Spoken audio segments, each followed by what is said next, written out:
Mark, down the point there.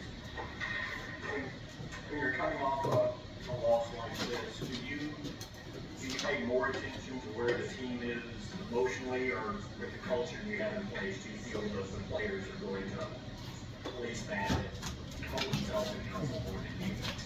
I mean, there's always conversations, and I think the norm, in my experience, is when it doesn't go well the week before, they may last a little longer earlier in the week. But, you know, I can promise you, we're truly focused on this next contest, and that's what we're playing our energy into.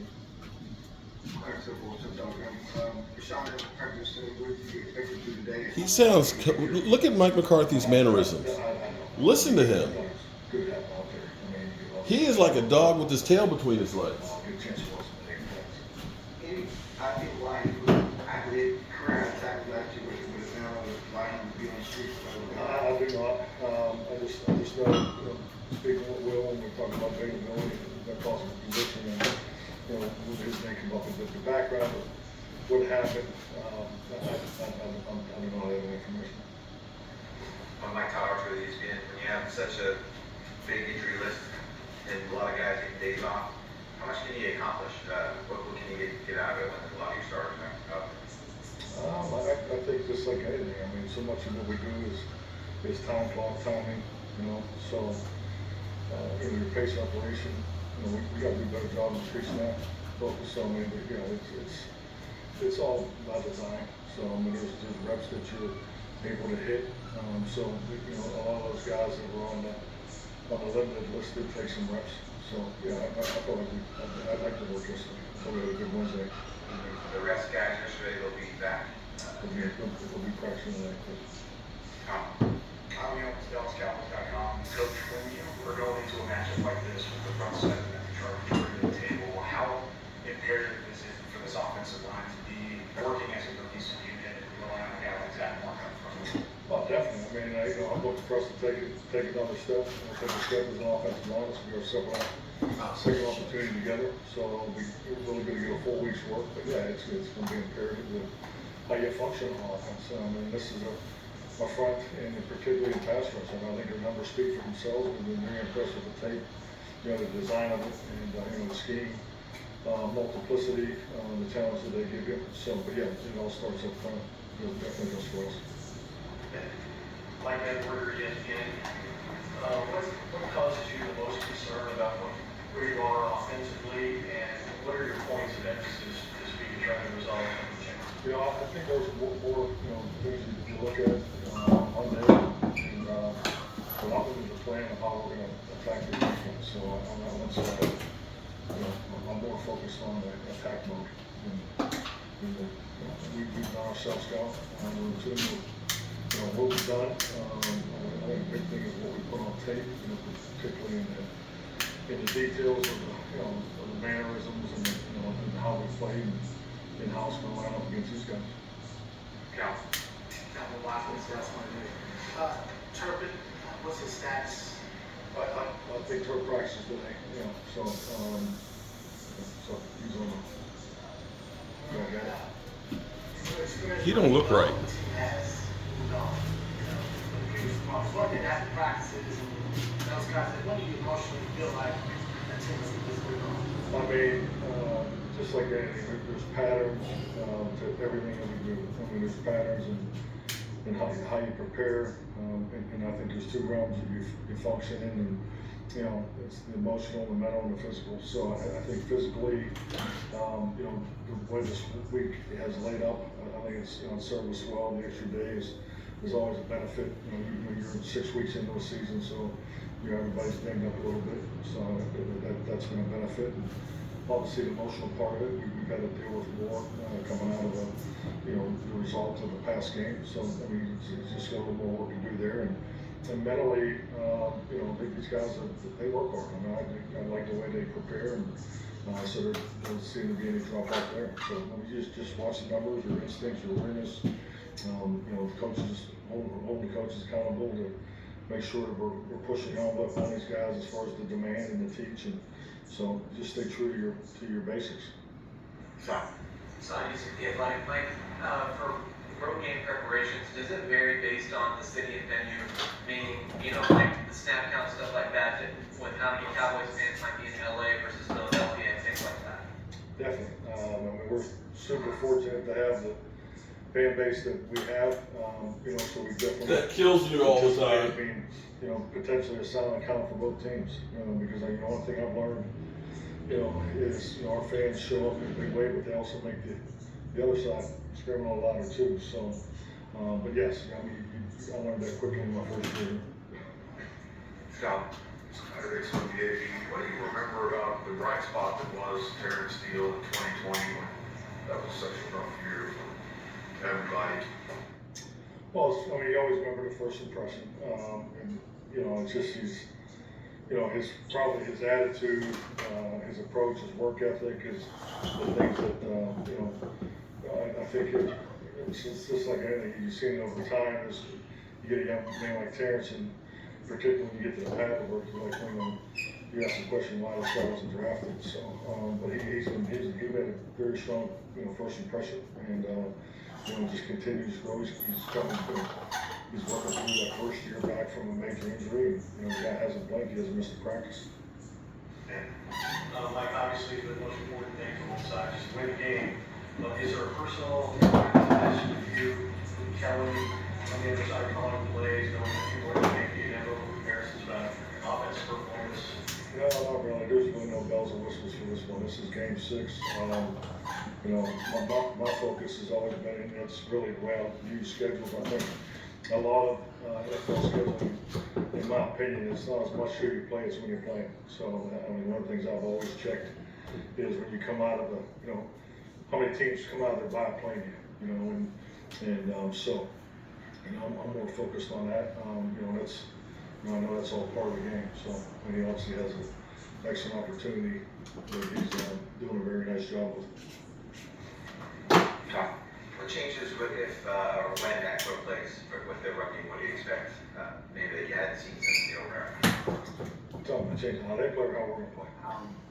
What do you expect from them in the right game? Do you expect more of it? Well, I mean, he's a featured player, number one, so I mean, it's ability to, you know, touch the ball both inside and outside. You know, obviously when he's on the perimeter, you know, he's an extremely dangerous player. So I think clearly as we talk about targets and you know, where he lines up and how they utilize him, you know, the one back and the things that come off of that.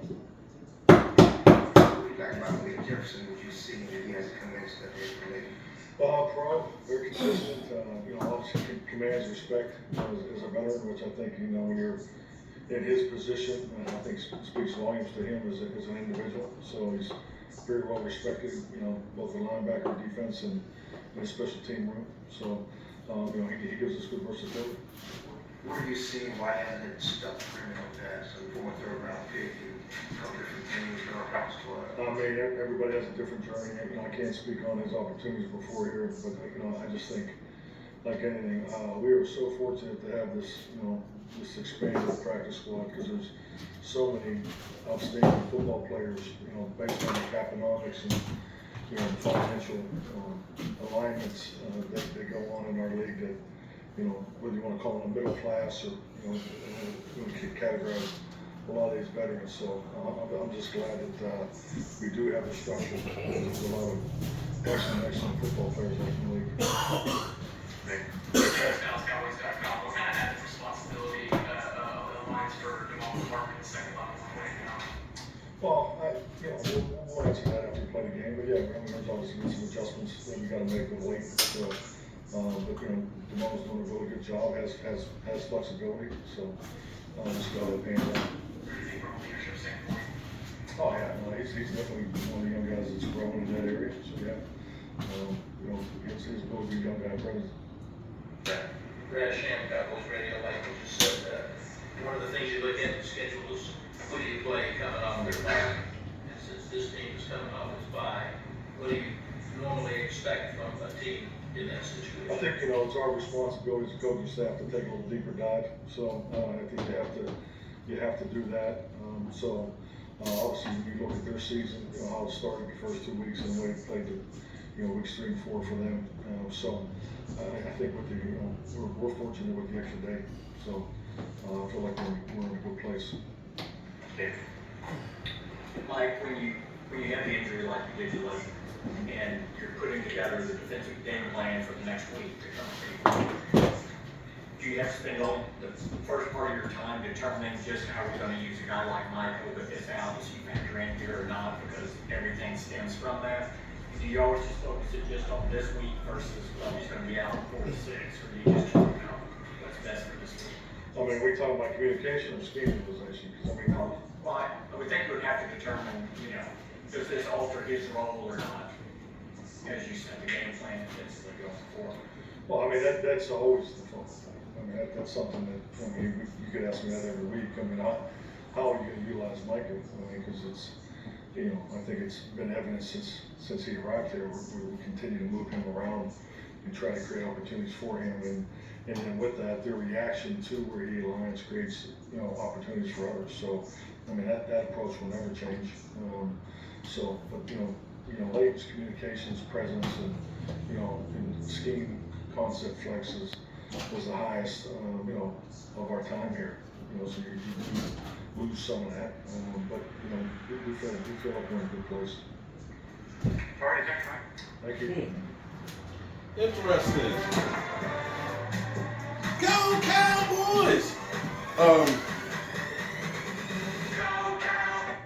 I will say, Mike McCarthy completely monotone business, straight up, literally acting like a man who's scared to death.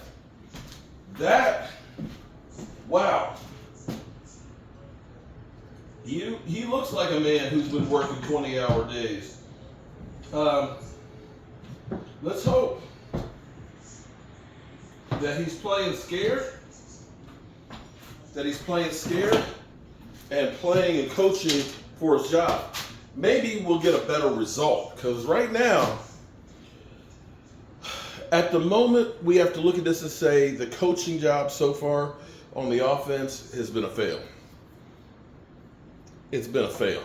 That's all I can say. And that night, I need to get this window in. Hang on for just a second here, guys. So I want you to see, because I'm crafty. See if I can keep from breaking this window.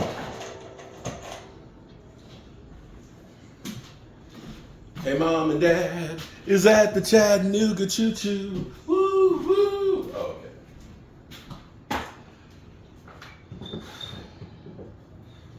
It's just a CSX.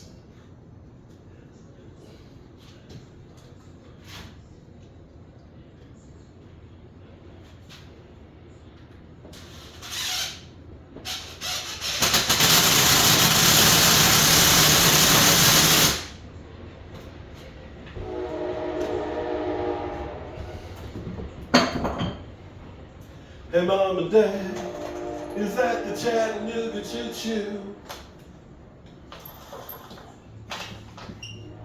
I used to have a Chattanooga choo-choo. In fact, I think my mom still has it. Or no, actually, I think I have it in my house in the basement, under the steps.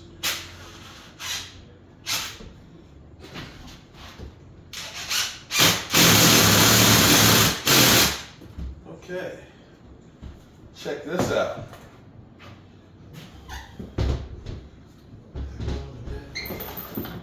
Oh yeah, that's called old technology, okay? That's window weights that literally raise and lower the windows. Those windows are heavy as shit, and that's the way they used to have them stay up. My parents' house, we actually had a stick because the window weights were broken, and I didn't know how to fix it back then. But I do now, and since have changed all those windows. All right, good people, we'll see what happens with Mike McCarthy. That shit look rough right now. Peace.